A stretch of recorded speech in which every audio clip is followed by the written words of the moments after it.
السلام علیکم، میں عمان کنگرل اور آپ دیکھ رہے ہیں گال ٹیم نیوز۔ آج کے ولاگ میں بات کریں گے الیکشن کے بعد جو مراحل آئے ہیں حکومت سازی کے، اور فراخت پیپلز پارٹی متحدہ پاکستان اور دیگر جماعتیں جس انداز میں فراخ دلی کا مظاہرہ کر رہی ہیں، تو وہاں فضل الرحمان مولانا فضل الرحمان جے یو کے سربراہ مولانا فضل الرحمان سے انکار کر رہے ہیں۔ وہ تو اپنا نواز شریف صاحب کو کہہ رہے ہیں کہ وہ نتائج قبول کرنے کے بجائے سڑکوں پہ آ جائیں۔ تو دوسری جانب اس ولاگ میں ہم اس معاملے پہ بحث کریں گے، ڈسکس کریں گے کہ پیپلز پارٹی اور متحدہ پاکستان سندھ میں جس انداز میں اپنے اپنے حصے میں سویپ کیا ہے پوری سندھ میں سے، تو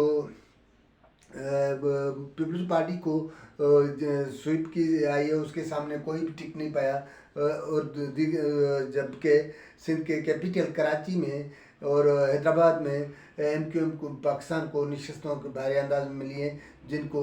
6 سے 8 کی امید نہیں تھی، وہ 26 اور 17 نشستیں حاصل کرنے میں کامیاب ہو گئی۔ تو یہ صرف یہ کامیابی نہیں، پر اس میں پیپلز پارٹی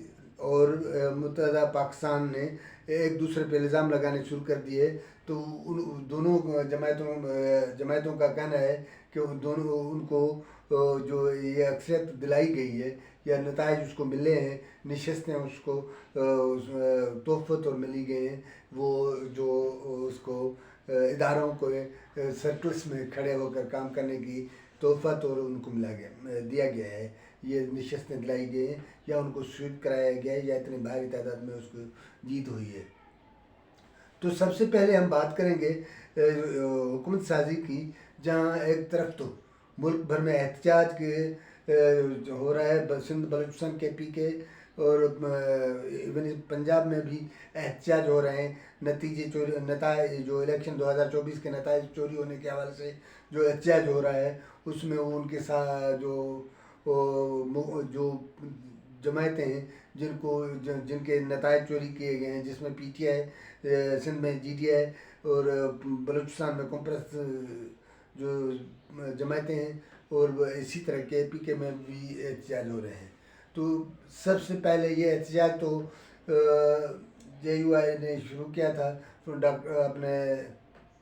سندھ میں راشد محمد سمرو مختلف جگہوں پہ احتجاج کر چکے ہیں، اسی طرح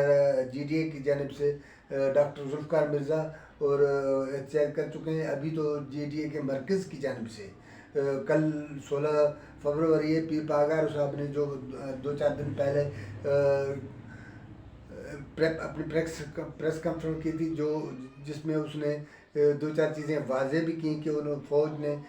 2-4 مہینے پہلے کسی نے اس سے رابطہ کیا تھا اور اس کو بتایا گیا تھا کہ نتائج کیسے آنے ہیں اور الیکشن کے نتائج کیسے آ رہے ہیں، الیکشن 2024 کے نتائج کس طرح اور کیسے آنے ہیں۔ تو اس انداز میں ایک تو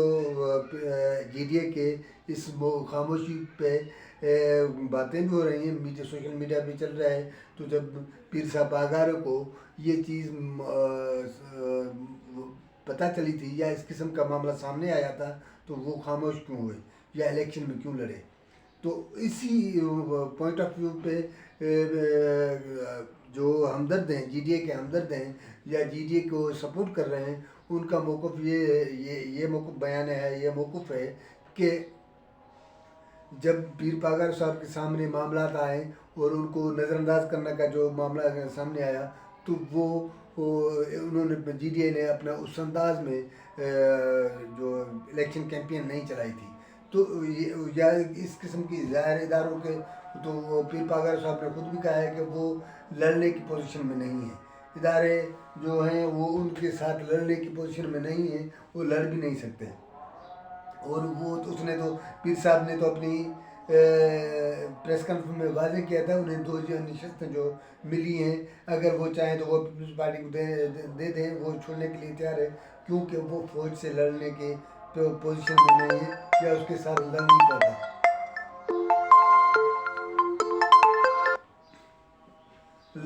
فوج سے لڑ نہیں سکتا۔ تو ایک طرف تو یہ معاملہ سامنے آیا ہے، تو دوسری طرف جو وفاقی کابینہ بننے کی جالے اور شہباز شریف وزیر اعظم بننے کے جو معاملے آئے ہیں تو اس میں فراخ دلی کا مظاہرہ کر کے پیپلز پارٹی نے اپنا کابینہ کا حصہ بننے سے انکار کیا ہے. اسی طرح ایم کیو ایم نے بھی اس کا کابینہ سے حصے بننے سے انکار کیا ہے. جبکہ جب مولانا فضل الرحمان سے بات کی گئی تو انہوں نے نواز شریف صاحب کا نام لے کر کہا کہ وہ ایوان کے بجائے راستوں پہ آئے اور احتجاج کرے. تو ظاہر یہ ٹپیکل انداز مولانا فضل الرحمان منجھے ہوئے سیاستدان ہیں. وہ پارلیمنٹری سیاست پہ بڑی نظر رکھے ہوئے ہیں. وہ کسی ادارے یا کسی پہ شکایت کرنے کے بجائے اس نے نتائج چوری ہونے کی بات کی ہے. اور وہ نواز شریف کا یہ کہنے والے یہ کہنا ہے کہ نواز شریف کا نام لینے کا ایک مطلب یہ بھی ہے کہ نواز شریف خود شکست کھائی ہے اور اس نے نتائج اس کو نہیں ملے، یا اس کے ساتھ جو وعدہ کیا گیا تھا وزیر اعظم کا بھاری اکثریت نہیں تو بھائی جو سادی اکثریت کے ساتھ وہ حکومت بنانے کے پوزیشن میں اس کو دلانے کا معاملہ ہوا تھا، لیکن اس کے ساتھ وہ وعدہ وفا نہیں ہوا یا اس کی نشستیں اتنی نہیں آئیں. تو ظاہر ہے اس اینگل میں اس پوائنٹ آف ویو سے نواز شریف کا نام لیا ہے مولانا فضل الرحمان نے. تو اب ایک طرف تو یہ ہے، تو دوسری جب پی ٹی آئی نے نون لیگ، پیپلز پارٹی اور ایم کیو ایم سمیت اپنے جے یو اپنے فضل الرحمان صاحب سے اتحاد کرنے کے انکار کرتے ہوئے اس نے اپنی حکمت عملی بنانی ہے اور اپنی حکومت بنانے کی باتیں کر رہا ہے.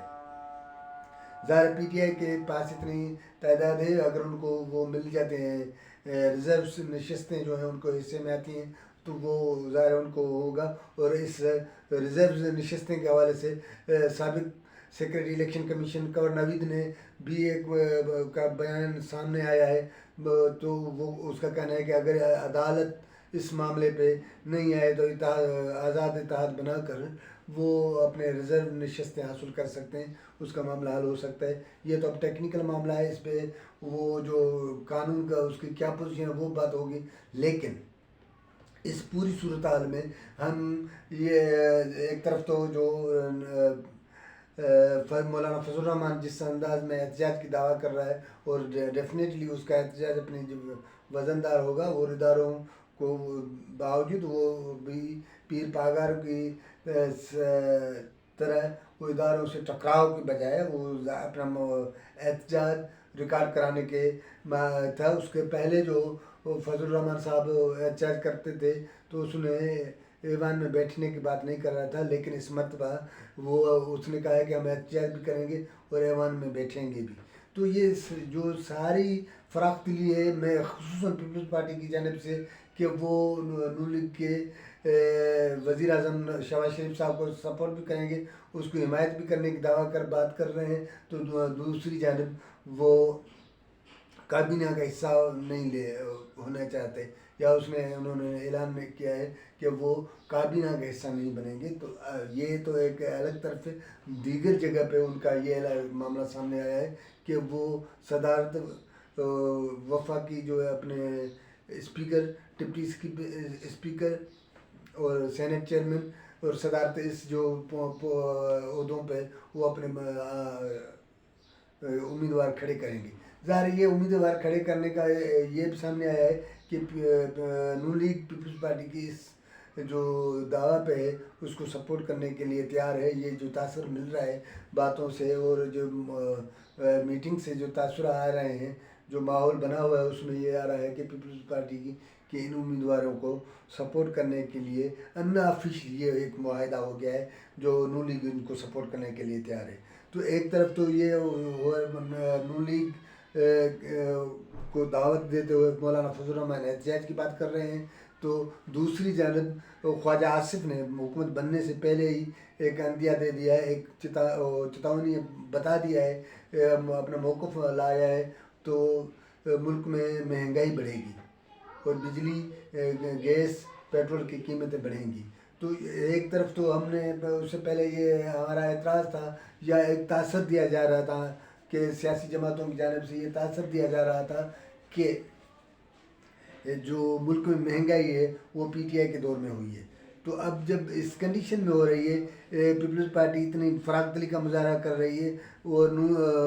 متحدہ اور دیگر جماعتیں ملک کو مستحکم کرنے کے نام پر کھڑی ہو رہی ہیں، اور پھر بھی مہنگائی بڑھتی ہے، اور جو گیس، بجلی اور پیٹرول کے یا تیل کے جو قیمتیں بڑھتی ہیں، تو عام عوام کو کیا فائدہ ہوگا؟ اگر ملک کو مستحکم ہوتا ہے تو ڈیفینیٹلی اس کا جو فائدہ ہو وہ عوام کو، یا تو اس کنڈیشن کی نظر نہیں آ رہی۔ الیکشن حکومت بننے سے پہلے ہی خواجہ آصف نے اعلان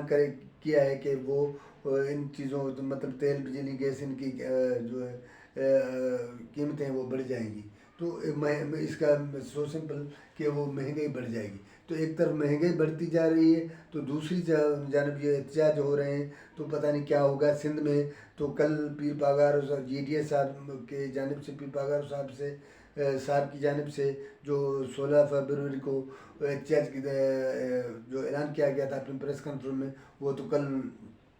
16 تاریخ ہے، ظاہر جمعے کے بعد کہا جا رہا ہے کہ یہ احتجاج ہوگا، جس کے بعد اپنی جی ڈی اے نتائج، الیکشن کے نتائج چوری ہونے کے خلاف سندھ کے مختلف شہروں میں، مختلف حصوں میں احتجاج کریں گے۔ اس سے پہلے علامہ راشد سومرو نے بھی احتجاج کرتے رہے ہیں، جس کا ابھی بھی وہ اعلان ہے کہ وہ سندھ پنجاب کے بارڈر پہ احتجاج کریں گے۔ تو دوسری جانب اپنے جی ڈی اے کے رہنما ہے ڈاکٹر ذوالفقار مرزا اور فہمیدہ مرزا صاحبہ، تو ان کا بھی احتجاج کچھ دن پہلے تو بڑا احتجاج کیا تھا اپنے بدین کے شہر میں، تو اب ان کا وہ بھی ظاہر احتجاج کر رہے ہیں۔ تو دادو میں اور جہاں جہاں بھی ووٹ چوری کا الزام آیا ہے، وہاں جو کہہ رہے ہیں سندھ کے مختلف شہروں میں یہ جی ڈی اے کی جانب سے احتجاج کیا جائے گا، جس کے ساتھ جماعت اسلامی بھی کھڑی ہے۔ تو کچھ دنوں سے پریس کلب کراچی پہ روزانہ کے بنیادوں پہ تقریباً متحدہ جو ہے ایم کیو ایم حقیقی آفاق احمد صاحب کے جانب سے احتجاج کیا جا رہا ہے۔ اسی طرح ظاہر الطاف حسین صاحب کا بھی جو ایم کیو ایم لنڈن ہے، اس کی جانب سے بھی احتجاج کے معاملے چل رہے ہیں۔ تو اب ایک طرف تو یہ احتجاج ہو رہے ہیں اور دوسری جانب حکومت سازی کی معاملے چل رہے ہیں۔ تو تیسری جانب ایک نیا معاملہ سامنے آیا ہے جو اس سے پہلے آیا تھا، لیکن الیکشن 2024 کی کیمپین کے دوران آیا تھا، لیکن اس کو ختم کیا گیا تھا اور اس پہ معاملے ختم ہو گئے تھے۔ وہ معاملہ دوبارہ اٹھا ہے، تو پیپلز پارٹی اور متحدہ پاکستان نے ایک دوسرے پہ الزام لگانے شروع کیے ہیں کہ ان کو جتوایا گیا ہے۔ تو پیپلز پارٹی کا یہ بیان موقف سامنے آیا ہے کہ جو پی ایس کی 26 اور این ایس کی، ایم پی ایس کی جو 17-18 نشستیں ہیں وہ ان کو دی گئی ہیں، حالانکہ اس سے پہلے ہر کسی کا یہ خیال تھا کہ سندھ کے جو کیپٹل ہے کراچی اور حیدرآباد میں جو اگر متحدہ پاکستان کو 7 سے 8 نشستیں ملیں، یہ بڑی بات ہے۔ اتنی بڑی ہم یہ کہتے آئے ہیں یا مختلف ذرائع یا حلقے یہ کہہ رہے ہیں کہ متحدہ پاکستان کی تو لاٹری لگی ہے، تو 26-27 نشستیں ان کو ایک تصور میں نہیں تھا۔ اسی طرح پیپلز پارٹی کو جس انداز میں سویپ کرایا گیا ہے سندھ میں، حالانکہ ریزسٹ کے مختلف جگہوں پہ پیپلز پارٹی کے خلاف سخت قسم کے موقف رہا ہے، اس کے خلاف رجسٹ رہی ہے، رجسٹریشن ہوتی رہی ہے۔ ان کے امیدوار ایون بلال بھٹو زرداری صاحب کو بھی ایک دو جگہوں پہ اس قسم کے صورتحال کو فیس کرنا پڑا ہے، جہاں اس سے سوال کیے گیا اور ترکی اور سندھ کے پچھلے 20-25 سالوں میں جو معاملات ہوئے ہیں، جو اس کے ترقیاتی فنڈ کہاں خرچ کیے گئے، ترقیاتی کام نہیں ہوئے، سیلاب جس انداز میں آئی ہیں، تو یہ سارے معاملے پہ اس کے سوالات ہوتے رہے ہیں پیپلز پارٹی کی قیادت کے۔ اس کے بعد پیپلز پارٹی نے سویپ کیا ہے، تو ظاہر ہے یہ تو ایک دوسرے کو الزامات آئے ہیں۔ اب دیکھتے ہیں، اسی کے باوجود ایک موقف یہ بھی آیا ہے کہ متحدہ پاکستان سندھ میں پیپلز پارٹی کے ساتھ تعاون کرنے کے لیے تیار ہے۔ اب یہ پتہ نہیں ان کا یہ عوام کو دیکھنے والے جو ہیں ان کو اتنا سادہ سمجھا جا رہا ہے، یہ ووٹرز کو ہماری جماعتیں اتنا سادہ سمجھ رہی ہیں کہ ایک طرف لڑائی جھگڑا کر رہی ہیں تو دوسری جناب حکومت میں بیٹھی ہیں۔ اسی طرح جیسے وفاق میں پیپلز پارٹی نے فراق دلی کا اعلیٰ مظاہرہ کرتے ہوئے پاکستان کھپے کا نعرہ دوبارہ لگاتے ہوئے فراق دلی کا مظاہرہ کیا ہے، اور وفاقی کابینہ میں شریک ہونے کے بجائے صرف نون لیگ کے پرائم منسٹر کو سپورٹ کرنے کی بات کی ہے۔ اب شہباز شریف وزیر اعظم کو سپورٹ کرنے کا اعلان کیا ہے، اور انکنڈیشنل اس کے کوئی نہیں۔ تو دوسری جانب انہوں نے یہ بھی اپنا دلی خواہش رکھی ہے کہ وفاق کی جو اسپیکر ہے قومی اسمبلی کا اسپیکر ڈپٹی اسپیکر صدر اور بلوچستان کی حکومت اور دیگر اس قسم کے جو عہدے ہیں ان پہ وہ اپنے امیدوار کھڑے کریں گے۔ اب یہ بھی تو ایک سودا ہے جس کو سودا ہی سمجھا جاتا ہے، اور پتہ نہیں کیوں ہماری سیاسی جماعتیں اس معاملے پہ کیوں اپنے موقف دینے سے یا عوام کو سادہ سمجھ کر یہ اپنے دو چیزیں اور اپنے مفادات اور ترجیحات کو اہم رکھتے ہوئے ایک طرف تو ڈیل اور پیکیجز طے کیے جا رہے ہیں، تو دوسری طرف عوام کے سامنے بیانات یہ دے رہے ہیں کہ وہ ملک کو اس کام کرنے کے لیے سب کچھ کرنے کے لیے تیار ہیں، سب کچھ چھوڑنے کے لیے تیار ہیں، اپنے مفاد ملک کے ترجیحات سے زیادہ ہیں، اہم نہیں ہیں۔ تو یہ بالکل ہونا چاہیے، سب سے پہلے تو ملک ہونا چاہیے، جو یہاں نہیں ہو رہا، یا تو سیاسی جماعتیں اور ادارے، یہ صرف سیاسی جماعتوں کا معاملہ نہیں ہے، ادارے بھی اس انداز میں کھڑے ملکی مفادات کے بجائے اپنے انٹرسٹ کو سپورٹ کر رہے ہیں، ان کو ترجیحات دے رہے ہیں۔ ناظرین، ہمارا ویلاگ اچھا لگا ہو تو اپنے دوستوں کو